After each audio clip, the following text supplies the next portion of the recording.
साँच्चै नै आज हरेक व्यक्तिलाई चाहिँ जीवनको कुनै न कुनै मोडमा चाहिँ चाहेर नचाहेर गलत बाटोमा गइरहेको जानुपर्ने हुन्छ है। तर सबै कुराहरू परमेश्वरले दिँदै पनि यो सबै कुराहरू हामीलाई सुम्पिँदै पनि अझ मानिस एउटा क्षणिक आनन्दको लागि भनौँ, एउटा केही समय केही वर्षको लागि बाइबलले भन्दछ परमेश्वर नै प्रेम हुनुहुन्छ है। मैले पनि धेरै यो कुराहरू देखिरहेको छु हाम्रो घर परिवारभित्र, आफन्तहरूभित्र, साथीभाइको बिचमा है। धेरै मानिसले सबै कुरा प्राप्त गरिसकेपछि नि अझै उसलाई चाहिँ प्रेमको बारेमा अन्योल भइरहेको हुन्छ कि मलाई साँच्चै प्रेम गर्ने, निस्वार्थ प्रेम गर्ने कोही छ त भनेर। जय मसीह तथा नमस्कार सम्पूर्णमा। हाम्रो कार्यक्रम दैनिक जीवनमा रमाउँदै हामी आज सदाझै उपस्थित भएका छौँ। हाम्रो दैनिक जीवनमा हामी कसरी रमाउन सक्छौँ भन्ने कुराहरूको बारेमा आज हामी छलफल गर्नेछौँ। त्यसको लागि केही प्रश्नहरू ल्याएका छौँ र आज धेरै मानिसहरू निराशाको जीवन जिराखेका छन्। त्यो निराशालाई हामीले कसरी आशामा बदल्ने भन्ने कुराहरूको बारेमा हामीले छलफल गर्नेछौँ यहाँ। र त्यो निराशा कहाँबाट आउँछ, किन हामी निराशा हुन्छौँ? हो, हामीले चाहेका कुराहरू जब हामी पाउँदैनौँ, प्राप्त गर्दैनौँ, तब निराशा हुन्छौँ। हो, त्यही कुराले गर्दाखेरि आज हामीले के कुरालाई हामीले प्राप्त गर्नुपर्छ र के कुरालाई हामीले आफ्नो जीवनमा अँगाल्नुपर्छ भन्ने कुराहरूको बारेमा हामी यहाँ छलफल गर्न गइराखेका छौँ।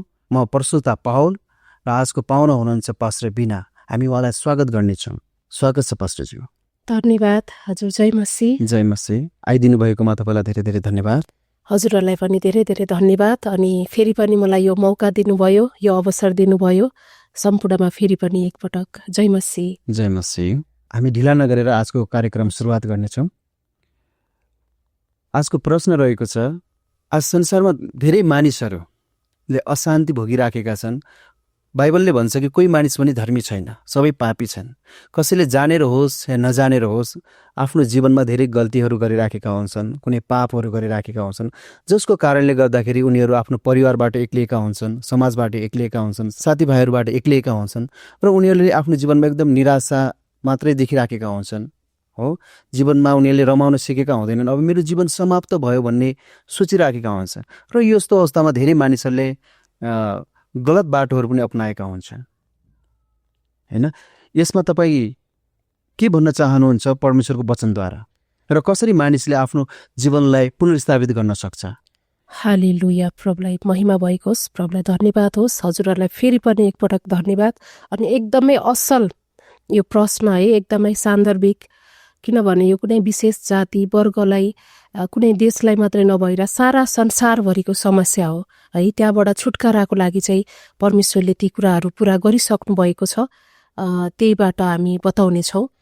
साँच्चै नै आज हरेक व्यक्तिलाई चाहिँ जीवनको कुनै न कुनै मोडमा चाहिँ चाहेर नचाहेर गलत बाटोमा गइरहेको जानुपर्ने हुन्छ है। अनि उसले गरेको अन्जानमा गरेको भुल गल्तीले गर्दा धेरैले उसलाई चाहिँ नराम्रो सोचिरहेको हुन्छ नि त है। त्यही विषयमा हजुरले कसैले त जानी पनि गल्ती गरेका पनि हुन्छन् हैन, साथी सङ्गतमा लैलेमा लागेर। हजुर हजुर। र उनीहरूको लागि के त्यहाँ केही उपाय छ अथवा पुनर्स्थापना फेरि रिस्टार्ट गर्नको लागि जीवन चाहिँ छ भनेर हजुरले प्रश्न गर्नुभयो है। हजुर, साँच्चै नै छ। परमेश्वरले ती कुराहरू सम्पूर्ण पुरा गरिसक्नु भएको छ। म एउटा बाइबलको खण्डबाट सुरु गर्न चाहन्छु। यशाया 1:18 भन्छ, परमप्रभु भन्नुहुन्छ, अब आओ हामी सँगसँगै बसेर आफ्ना कुराहरूको छलफल गरौँ। तिमीहरूका पाप सिन्दुरे रङका भए तापनि ती हिउँ जस्तै सेता हुनेछन्, गाढा राता रङका भए तापनि ती उन जस्तै हुनेछन्। आमेन है। यो चाहिँ प्रत्येक व्यक्तिको लागि हो। कतिजना डराएर आज है सम्पूर्णले इग्नोर गरेको कारण, परिवारले, आफन्तले, साथीभाइले, इभन आफैले पनि गल्ती गरेको कारण आफूले बुझेर पनि आफैलाई धिक्कारिरहेको छ है। आफै जानी गलत बाटोमा गएको छ भने पनि हामीलाई फेरि त्यो नयाँ जीवन जिउनको लागि चाहिँ परमेश्वरले सबैको लागि बोलाउनु भएको छ। साँच्चै नै हामी जति पापी भए तापनि, तपाईँहरू जति नै गलत गरे तापनि, कसैले नहेरे तापनि परमेश्वरले तपाईँलाई हेर्नुहुन्छ, उहाँले तपाईँलाई प्रेम गर्नुहुन्छ है। त्यसै कारणले गर्दा उहाँले आफ्नो पुत्र येशू ख्रीष्टलाई पठाउनु भयो। हामी सम्पूर्णको लागि चाहिँ उहाँले चाहिँ बलिदान गर्नको लागि, त्यो बलिदानद्वारा चाहिँ हामी पाप क्षमा पाओस् भनेर, हाम्रो पापहरू शुद्ध गर्नको लागि। एफएसी 1:7 भन्छ, उहाँको अपार अनुग्रह अनुसार ख्रिस्टको रगतद्वारा हामी उहाँमा उद्धार, हाम्रो पापको क्षमा पाउँछौँ है। किनकि ख्रिस्ट येशूमा चाहिँ हाम्रो पापको क्षमा ख्रिस्ट येशूमा मात्रै पाउँदछौँ। हामीले गएको एपिसोडमा पनि यो उद्धार मुक्तिको बारेमा धेरै कुराहरू तपाईँहरूलाई गरिसकेको थियौँ। पापबाट छुटकारा, हामीले उद्धार मुक्ति भन्नाले पापबाट छुटकारा है हामी पाउँछौँ। अनि कोरिन्थी 5:21 भन्छ, किनकि हामी उहाँमा परमेश्वरको धार्मिकता बन्न सकौँ भनेर पाप नचिन्नु हुनेलाई परमेश्वरले हाम्रो खातिर पाप बनाउनु भयो। हेर्नुहोस् त, हामी जति नै पापी भए पनि, तपाईँ जति गलत बाटोमा गए तापनि तपाईँको खातिर चाहिँ येशू ख्रिस्ट क्रुसमा गइसक्नुभयो। सारा संसारको पापलाई बोकेर चाहिँ वा क्रुसमा बलिदान भइसक्नुभयो। त्यसै कारण तपाईँको पाप बोक्नु भएको चाहिँ ख्रिस्ट येशूले हो। तपाईँको जीवन, त्यो पापी जीवन चाहिँ ख्रिस्टले लिनुभयो र उहाँको धार्मिकता चाहिँ हामीलाई दिनुभएको छ। हालेलुया है। तपाईँले येशूले गर्नुभएको बलिदानलाई स्वीकार गर्नुभयो र विश्वास गर्नुभयो, उहाँलाई ग्रहण गर्नुभयो भने ख्रिस्टको धार्मिकता, परमेश्वरको त्यो उद्धार मुक्तिको कार्य तपाईँमा आउँदछ। हालेलुया। अनि हजुर, अनि 2 कोरिन्थी 5:17 भन्छ, यदि कोही ख्रिस्टमा छ भने त्यो नयाँ सृष्टि हो, पुरानो बितेर गएको छ, हेर सबै नयाँ भएका छन् है। तपाईँ यदि ख्रिस्टमा हुनुहुन्छ, तपाईँ ख्रिस्टलाई विश्वास गर्नुभयो भने तपाईँको सबै पापहरू, सबै अधर्महरू चाहिँ हटेर जान्छन्, क्षमा हुन्छ र तपाईँ एउटा नयाँ रूपमा, ब्रान्ड न्यू, जसको कुनै विगतै छैन, तपाईँ एउटा नयाँ सृष्टि है, त्यो रूपमा चाहिँ तपाईँको नयाँ जन्म हुन्छ। तपाईँको जीवन पुनर्स्थापित हुन्छ। फेरि तपाईँले जति नै भुल गल्ती गरे तापनि नयाँ जीवन, एउटा दोषरहित, निन्दारहित, पापरहित, निर्दोष जीवन, शुद्ध जीवन, पवित्र जीवन चाहिँ, नयाँ जीवन चाहिँ स्टार्ट गर्न सक्नुहुन्छ। हजुर, जसले प्रभु येशूलाई आफ्नो मुक्तिदाताको रूपमा, आफ्नो प्रभुको रूपमा ग्रहण गर्दछ, उसका जस्तोसुकै भुल गल्ती पापहरू पनि क्षमा हुँदछन् भन्ने कुराहरू परमेश्वरको वचनले बताउँदछ। हजुर, अनि म अर्को एउटा बाइबलको खण्ड हेर्न चाहन्छु यहीबाट। यूहन्ना 1:12-13 भन्छ, तर जतिले उहाँलाई ग्रहण गरे र उहाँको नाउँमाथि विश्वास गरे, उहाँले तिनीहरूलाई परमेश्वरको सन्तान हुने अधिकार दिनुभयो। तिनीहरू रगतद्वारा, शारीरिक इच्छाद्वारा र कुनै मान्छेको इच्छाद्वारा होइन, तर परमेश्वरबाट जन्मिएका हुन्छन्। हेर्नुहोस् त है, हामी तपाईँ फेरि पुनर्जन्म, तपाईँले नयाँ जीवन पाउनुहुन्छ र त्यो जीवन चाहिँ हाम्रो शारीरिक शरीरबाट होइन, हाम्रो आत्माबाट, परमेश्वरबाट है नयाँ जीवन तपाईँले पाउनुहुन्छ परमेश्वरको इच्छाद्वारा।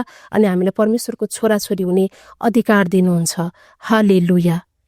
यसको मतलब त्यसो भएपछि त उसले आफ्नो विगतलाई हेरेर दुखित हुने अवस्था रहेन छैन ऊ, किनकि जतिखेर जुन बेला उसले प्रभु येशूलाई आफ्नो मुक्तिदाताको रूपमा, आफ्नो ईश्वरको रूपमा उसले विश्वास गर्छ, ग्रहण गर्छ, त्यो दिनदेखि ऊ नयाँ भएर अगाडि बढ्दछ र उसको सबै विगतहरू, पाप, अधर्म जे जति छन् सबै प्रभुले आफ्नो बलिदानद्वारा उहाँले मेटिदिनु भएको हुन्छ। त्यसैले कुनै पनि व्यक्तिले आफ्नो विगतलाई सम्झेर आफूलाई धिक्कार्न जरुरी छैन।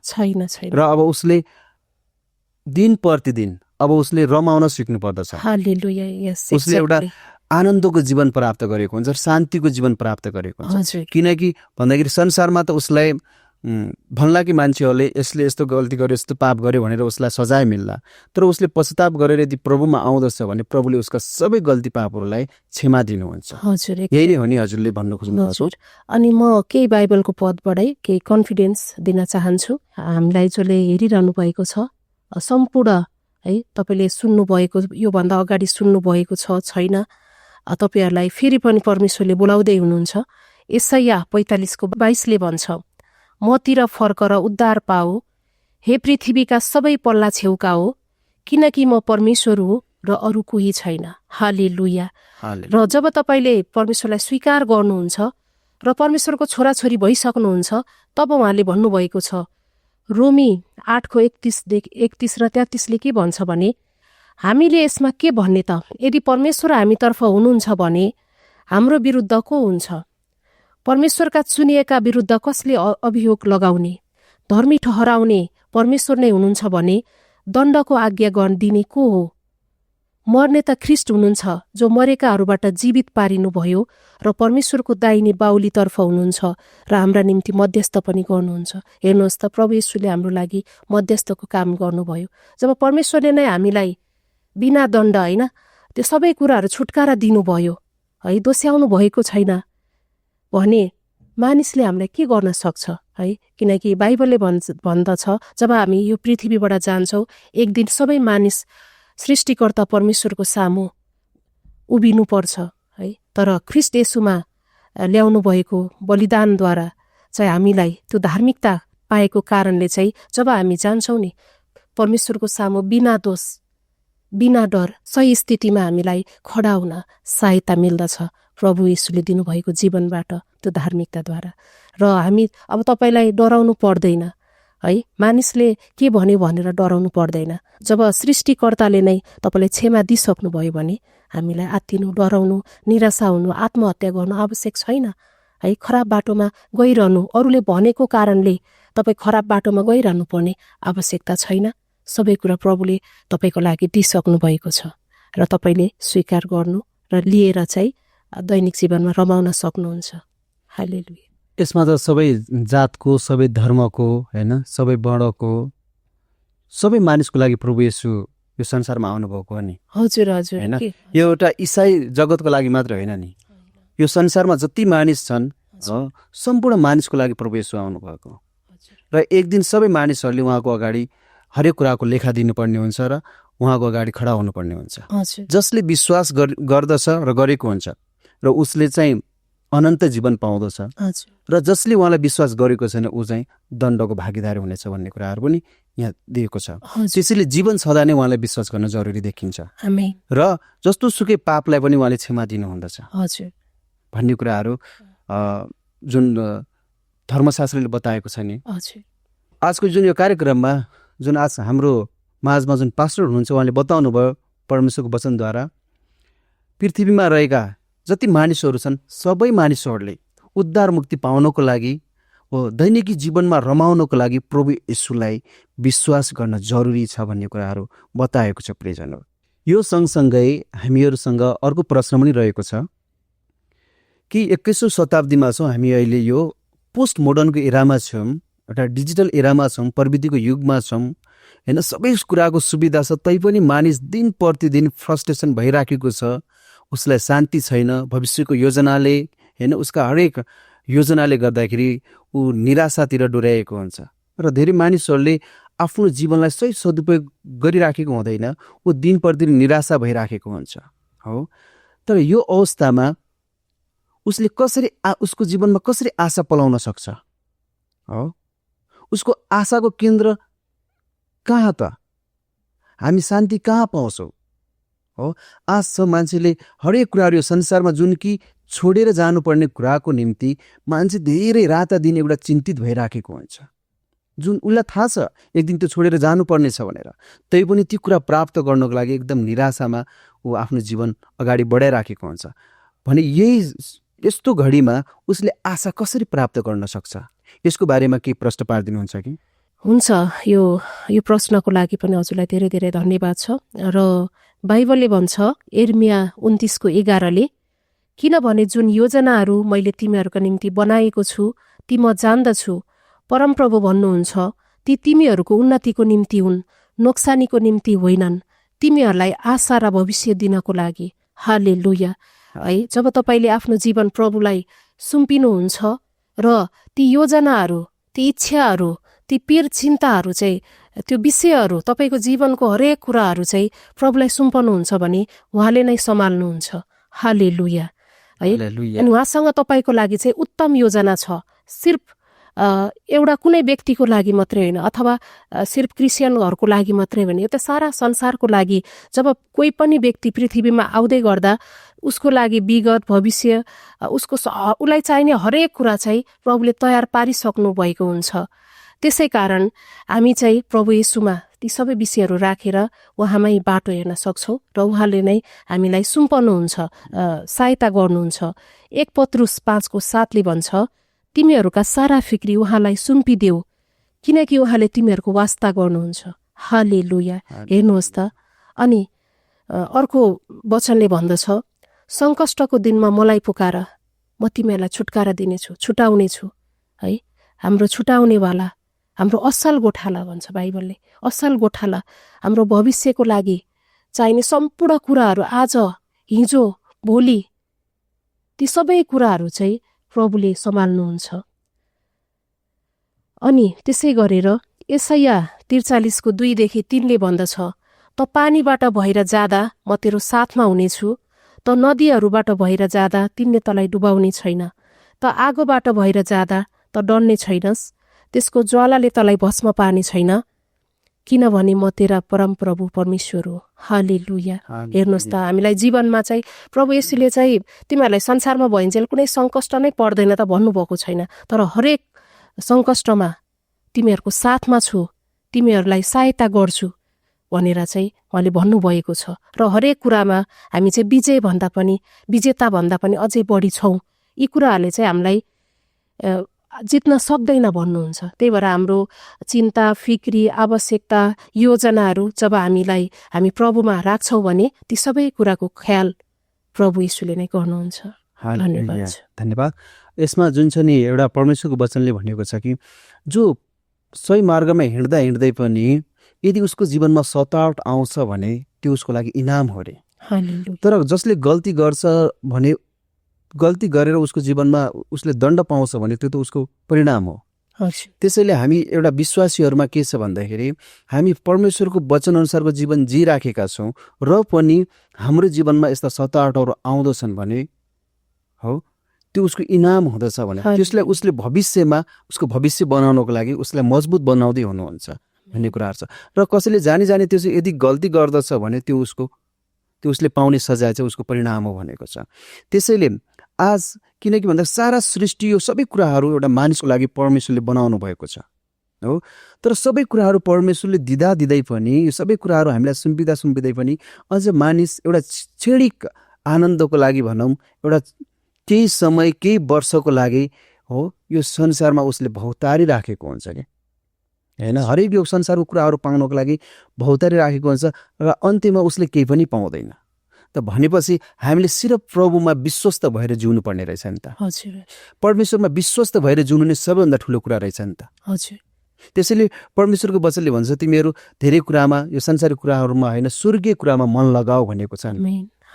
यो आँखाले देखिने कुराहरू त हामी सबै कुराहरूलाई हामी सम्हाल्न पनि सक्दैनौँ, अँगाल्न पनि सक्दैनौँ। यो त एउटा नष्ट भएर जाने कुरा हो। त्यसैले परमेश्वरको वचनले भन्छ कि स्वर्गीय कुराप्रति मन लगाऊ। आमेन। आजको अन्तिम प्रश्न रहेको छ, मानिसलाई सबैभन्दा आवश्यक पर्ने भन्ने कुरा चाहिँ प्रेम हो।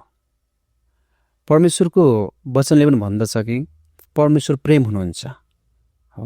जोसँग प्रेम छैन त्योसँग परमेश्वर हुनुहुन्न हो। आज धेरै मानिसहरूले जीवनभर प्रेम खोजिराखेको हुन्छ, प्रेममा भौतारी राखेको हुन्छ। एउटा बालकले होस्, वृद्धले होस्, जवानले होस्, सबैलाई प्रेमको आवश्यक पर्छ हो। कतिपय मानिसहरूले आफ्नो छोराछोरीहरूलाई प्रेम गरिराखेको अवस्था हुँदैन, कसैले श्रीमान श्रीमती बीच पनि प्रेम भएको हुँदैन हो, कसैले घर परिवारमा प्रेम गरिराखेको हुँदैन। तर मान्छेले अन्तिम घडीसम्म समयसम्म चाहिने भनेको प्रेम हो। उसले प्रेम खोजिराखेको हुन्छ, सधैँ ऊ प्रेमको भोको हुन्छ हो। तर कतिपय मानिसहरूले यो कुराहरू पाइराखेको हुँदैन, कतिपय मान्छेले यसलाई बुझेको हुँदैन, कतिपयले बुझेर पनि यसलाई व्यवहारमा उतारिराखेको हुँदैन। यसको बारेमा तपाईँको राय सुझाव सल्लाह के छ त? हुन्छ, फेरि पनि यो प्रश्नको लागि धन्यवाद। बाइबलले भन्दछ परमेश्वर नै प्रेम हुनुहुन्छ है। मैले पनि धेरै यो कुराहरू देखिरहेको छु हाम्रो घर परिवारभित्र, आफन्तहरूभित्र, साथीभाइको बिचमा है। धेरै मानिसले सबै कुरा प्राप्त गरिसकेपछि नि अझ उसलाई चाहिँ प्रेमको बारेमा अन्योल भइरहेको हुन्छ कि मलाई साँच्चै प्रेम गर्ने, निस्वार्थ प्रेम गर्ने कोही छ त भनेर सोधिरहेको थाहा पाउँछु कि हामीलाई पनि त्यस्तो लाग्छ होइन। तर पनि हामीलाई चाहिँ एउटा ग्यारेन्टी के छ भने परमेश्वरले चाहिँ हामीलाई प्रेम गर्नुहुन्छ प्रत्येकलाई। उहाँले कुनै रीतिले हामीलाई त्याग्नु। हालेलुया, हालेलुया। उहाँले एउटा परमेश्वरको वचनले भनेको छ नि, दुधे बालकलाई त उसको आमाले छोड्न सक्छ भने तर परमेश्वरले कहिले पनि छोड्नुहुन्न भन्ने कुराहरू छ नि। प्रेम मतलब कि संसारको प्रेममा चाहिँ मान्छेहरू केही कुराहरूमा एउटा क्षणिक प्रेम, क्षणिक स्वार्थको लागि गरेको हुन्छ। तर एउटा स्वर्गीय प्रेम, अनन्तको प्रेम जुन छ नि, त्यो प्रेम चाहिँ प्रभु येशूले मात्रै गर्नुहुन्छ। हामीलाई कुनै रीतिले पनि उहाँ त्याग्नुहुन्न। जब हामी प्रभु येशूको आज्ञामा रह्यौँ, उहाँको वचनमा रह्यौँ भने हामीलाई कहिले पनि प्रेमको अभाव हुँदैन। तर आज धेरै मानिसहरूले यो प्रेमलाई नबुझेको कारणले गर्दाखेरि होइन, प्रेमलाई नबुझेको कारणले गर्दाखेरि उनीहरूको श्रीमान श्रीमती बिच होस् या आमा बुवा र छोराछोरी बिच होस्, साथी सङ्गी होस् बिच होस्, हरेकमा फाटो आइराखेको हुन्छ। त्यो फाटो किन आउँछ भन्दाखेरि जब उसले परमेश्वरलाई बुझेको हुँदैन राम्रोसँग, त्यहाँ फाटो आउँछ। जसले परमेश्वरलाई राम्रोसँग बुझेको छ नि त्यहाँ प्रेम के हुन्छ भन्दाखेरि मौलाएर जान्छ। त्यसैले यो प्रेममा रहन जति निराशाका कुराहरू छन् नि यो प्रेम नभएर हो। एउटा मान्छेले सकारात्मक बुझाइ नभएको कारणले गर्दाखेरि मानिसहरूमा के हुन्छ भन्दाखेरि फाटो आउँछ। जब फाटो आउँछ त्यहाँ निराशा हुन्छ हो। जब निराशा आउँछ मान्छेमा अनि त्यहाँ हरेक नोक्सानीको कुराहरू आउँछ। त्यसैले जब हामी परमेश्वरलाई जब हामी गैर तरिकाले बुझ्छौँ, जब हामी परमेश्वरमा विश्वस्त हुन्छौँ भने त्यहाँ प्रेम मौलाएर आउँछ। जब प्रेम मौलाउँछ नि अनि त्यहाँ सबै कुराको समाधान हुँदै जान्छ। त्यसैले परमेश्वरको वचनले भन्छ कि परमेश्वर प्रेम हुनुहुन्छ। जसले एकअर्कालाई प्रेम गर्दैन त्यहाँ परमेश्वर हुनुहुन्न भनेको छ। जब परमेश्वर हुनुहुन्न भनेपछि त्यहाँ के हुन्छ भन्दाखेरि नष्ट बाहेक अरू केही पनि हुँदैन। मैले बुझेको कुराहरू चाहिँ यो लाग्छ। तपाईँलाई कस्तो लाग्छ त्यो कुराहरू? हजुर, यही नै हो एक्ज्याक्टली। हालेलुया। अनि यशाया 54:10 भन्छ, पर्वतहरू हल्लाइएर डाँडाहरू हटाए तापनि तेरो निम्ति मेरो अटुट प्रेम हटाइने छैन, न त मेरो शान्तिको करार भङ्ग हुनेछ, तँलाई कृपा गर्नुहुने परमप्रभु भन्नुहुन्छ। आमेन है। अनि अर्को पदले भन्छ, सधैँभरि रहने प्रेमले मैले तँलाई प्रेम गरेको छु, मैले तँलाई दया गरी खिचेको छु। त्यही भएर परमेश्वरले हामीलाई सबै चाहिने प्रेम, आवश्यकता, शान्ति, छुटकारा, मुक्ति सबै कुरा चाहिँ दिइसक्नु भएको छ। धन्यवाद।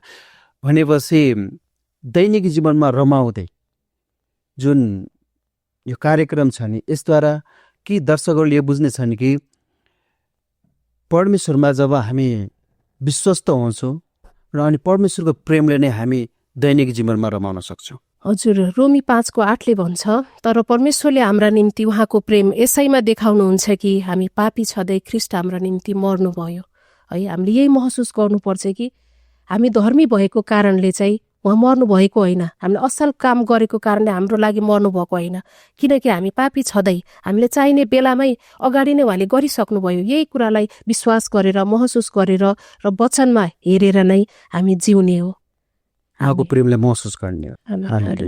आजको यो कार्यक्रम हेरेर तपाईँले आशिषको महसुस गर्नुभयो हो, कति रिस्टोर हुनुभयो हो, र कतिपयले विश्वास गर्नुभएको थिएन भने तपाईँ आजै विश्वास गर्न सक्नुहुन्छ प्रभु येशूलाई, र उहाँको प्रेमलाई तपाईँले चाखेर हेर्नुहोस् एकपटक। यदि तपाईँले प्रभु येशूको प्रेमलाई चाख्नु भएको छैन भने एकपटक उहाँको प्रेमलाई चाखेर हेर्नुहोस्। र कतिपय मानिसहरू तपाईँ निराशामा हुनुहुन्थ्यो भने आज यो कुराले साँच्चीकै तपाईँ एकदम आशिष हुनुभएको छ, रिस्टोर हुनुभएको छ भने हामीलाई विश्वास छ। र आउनुहोस् यो समयमा तपाईँहरू कतिपयले ग्रहण गर्न चाहनुहुन्छ भने यो प्रार्थना रहेको छ, यो प्रार्थना सँगसँगै तपाईँले पनि दोहोऱ्याउन सक्नुहुन्छ। यसको लागि म पास्टर बिनालाई नै अनुरोध गर्न चाहेँ। हुन्छ, धन्यवाद। र यो अन्तिम यो मुक्तिको प्रार्थना तपाईँहरूले मसँग दोहोऱ्याउन सक्नुहुन्छ। हे परमप्रभु परमेश्वर, म मेरो सम्पूर्ण हृदयले जीवित परमेश्वरको पुत्र येशू ख्रिस्टमा विश्वास गर्छु। म विश्वास गर्दछु कि उहाँ मेरो लागि मर्नुभयो, तेस्रो दिनमा परमेश्वरले उहाँलाई मृत्युबाट बिउताउनु भयो र उहाँ आज जीवित हुनुहुन्छ। म मेरो मुखले स्वीकार गर्छु कि येशू ख्रिस्ट आजदेखि मेरो जीवनको प्रभु हुनुहुन्छ। उहाँ मार्फत र उहाँको नाममा मसँग अनन्त जीवन छ। मेरा सबै पापहरू क्षमा भएका छन् र म नयाँ गरी जन्मिएको छु। मेरो आत्मा बचाउनु भएकोमा प्रभु तपाईँलाई धन्यवाद। अब म परमेश्वरको सन्तान हो। हालेलुया, हालेलुया। है, तपाईँहरूलाई बधाई छ। र आजैबाट तपाईँहरू प्रभुमा परमेश्वरको प्रेम, अनन्त जीवन, नयाँ जीवनमा हुर्कदै बढ्दै जानुभएको होस्। मेरो निरन्तर प्रार्थना यही छ। धन्यवाद। धन्यवाद पास्टरज्यूलाई यो प्रार्थनाको लागि। आजको कार्यक्रमको हामी अन्तिममा आएका छौँ। तपाईँले यो कार्यक्रमलाई हेरेर जुन साथ दिनुभयो यसको लागि तपाईँलाई धेरै धन्यवाद छ। तपाईँको मनमा कुनै सुझाव सल्लाहहरू रहेका छन् भने तल दिएको नम्बरमा सम्पर्क गर्न सक्नुहुन्छ। अब हामी अर्को एपिसोडमा भेट्नेछौँ। त्यतिन्जेलको लागि हामी बिदा चाहन्छौँ। जय मसीह, नमस्कार।